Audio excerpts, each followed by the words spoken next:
I gave myself a simple challenge. 30 days. No added sugar. How hard could it possibly be? I had done harder things. I ran a half marathon 2 years ago. I moved across the country with 2 suitcases and no job lined up. Cutting out sugar for a month felt almost embarrassingly small compared to those things. I told my friends, I told my family, I even posted about it online because I figured a little public accountability would make it even easier. I was confident. Maybe even a little smug about it. Day 1, I crashed face first into a wall I never saw coming. What I discovered over the next 30 days genuinely changed how I understand my own body, my habits, and honestly my relationship with food in a way that no diet article or wellness influencer ever prepared me for. And if you have ever thought about quitting sugar, or if you are someone who swears they do not even eat that much sugar, this is going to be eye-opening for you. Stay with me because some of what I found out genuinely shocked me. Let me start at the beginning. Before I started, I did a quick mental inventory of my diet. I did not drink soda. I rarely ate candy. I cooked at home most nights. By any reasonable measure, I was not a sugar addict. I was a normal, reasonably healthy person making decent choices. That was my assumption walking in. Then I started reading labels. The bread I ate every single morning. Sugar. The pasta sauce I used at least twice a week. Sugar. The granola I had been sprinkling on my yogurt thinking I was being healthy. Absolutely loaded with sugar. The salad dressing, the ketchup, the protein bars I kept in my bag for busy days, the flavored sparkling water I drank instead of soda because I thought it was basically just water. Sugar, sugar, sugar, and more sugar. It was everywhere. It was hiding in foods I would never have suspected, marketed to me as healthy, as natural, as clean. I had been consuming way more added sugar than I ever realized, and I had been doing it completely blind. That first week was genuinely brutal. I want to be honest with you about that because most people who talk about cutting sugar online make it sound like some kind of gentle spiritual awakening. Mine felt more like being mildly sick for 7 days straight. I had headaches that started around mid-morning and hung around until I went to bed. I was irritable in a way that felt almost chemical, like something in my brain was genuinely misfiring. My energy crashed every afternoon harder than it ever had before. I was tired in a way that sleep did not seem to fix. And I was thinking about food constantly. Not because I was starving. I was eating plenty. I was thinking about specific foods. Sweet things.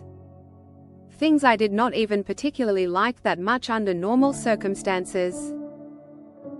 I found myself standing in front of a vending machine at work for a full 2 minutes just staring at a package of peanut butter crackers before I walked away. That moment scared me a little.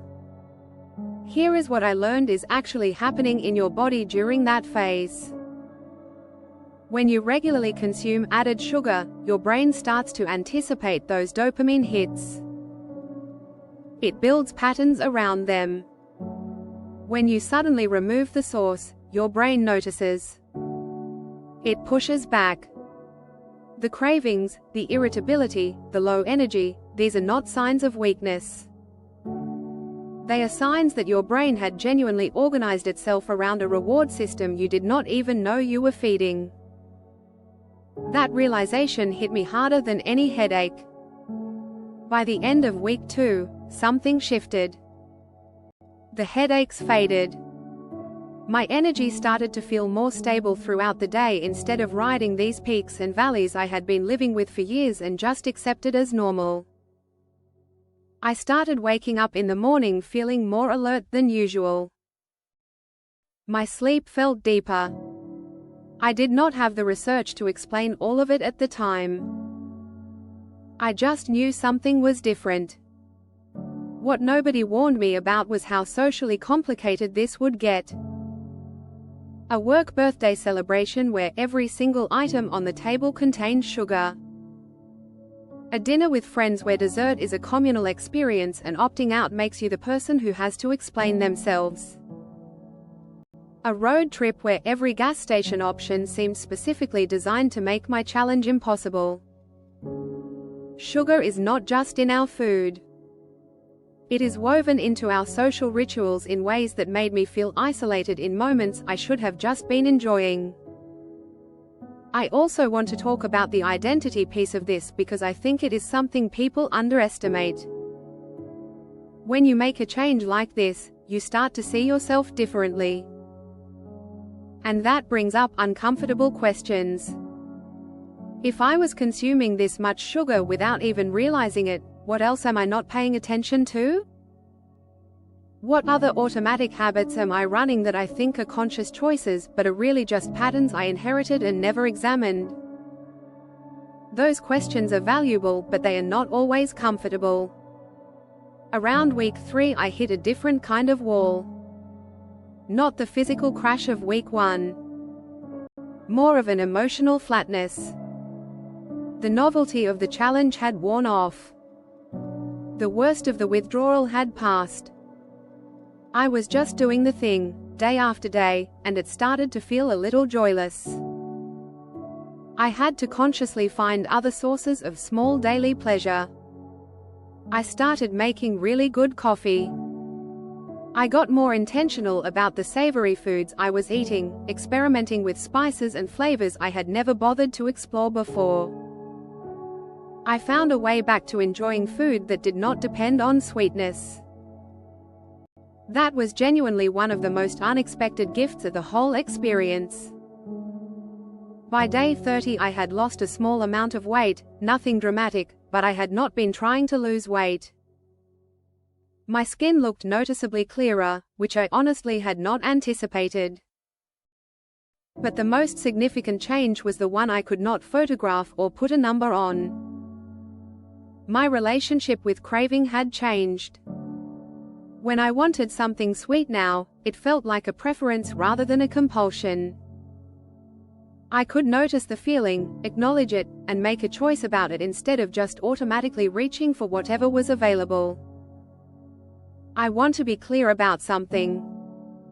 I am not here to tell you that sugar is poison or that you need to quit immediately or that anyone who eats dessert is making a terrible decision. That is not what this is about.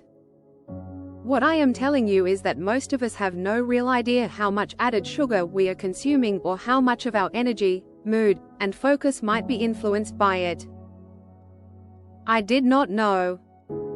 I thought I knew, and I was wrong. If you are curious about trying this yourself, here is my honest advice.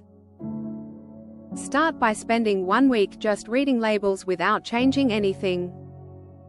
Just observe. Do not judge yourself, do not make any changes, just get an accurate picture of what you are actually eating. That single step will be more eye-opening than anything else I could tell you.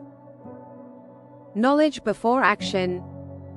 Understanding before change. And if you do decide to push further and actually cut it out, give yourself grace in that first week. It is harder than it looks. Not because you are weak, but because this stuff is genuinely embedded in your biology and your social life and your daily routines in ways that take time to untangle. 30 days taught me that the things we think will be easy often reveal the most about us when they turn out to be difficult. I thought I was just cutting sugar. I ended up learning something much bigger about how I operate, what drives me, and where my actual choices begin and end. That is worth every single headache.